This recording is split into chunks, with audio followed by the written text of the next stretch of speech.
Salam dostlar, xoş gördük. Ümidlərlə gününüz xoş keçər və mən söhbət açdığım kitabda bir məqamı vurğulayıb bu mövzunu sonlandırmaq istəyirəm.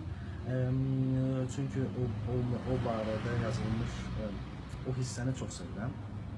Deməli, Said kitabın bir yerində İncildən, daha doğrusu İsa'nın başına gəlmiş bir rəvayətdən söhbət açır və İsa'nın dünyaya baxışı ilə intellektuallar arasında bir bənzərlik vurğulayır.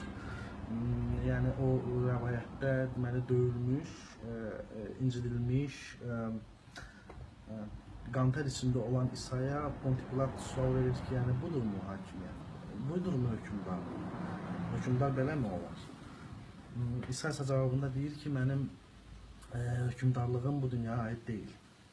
Bu dünyaya ait deyil. Said demək istəyir ki, yəni əslində intellektualların da can atdığı bir dünya ideal, bir xəyali dünyadır, amma onlar bu dünya uğrunda gerçəkdən mücadilə vermək istəyirlər. O ideallara inanırlar, o idealların inamı qoruyurlar. Hansı ki, o dünyada yalan və zorakılıq olmayacaq, o dünyada insanlar azaddılar, ancaq bu azadlıq zorakılıq yoluyla alınmır və insanların ürəyindən gələn azadlıqdır, yəni onlara seçim şansı tanıyan bir azadlıqdır, həqiqi azadlıqdır və o dünyada həqiqətpərəstlik hükümdardır. Ona vurğunluq var, ona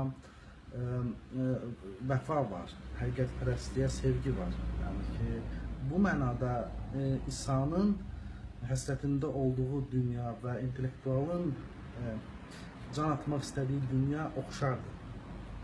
Buna görə onlar bəzən bu dünyanın içərisində və mücadilədə itici ola bilərlər, itələyici ola bilərlər, xoşagəlməz ola bilərlər, qıcıq yarada bilərlər, rahatlıq pozucu ola bilərlər.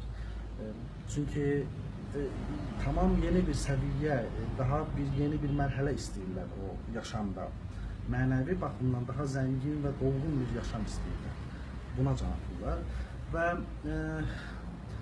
intellektualın varlığına haqq qazandıran, məncə, mən sözü gedən intellektuallardan söhbət açıram.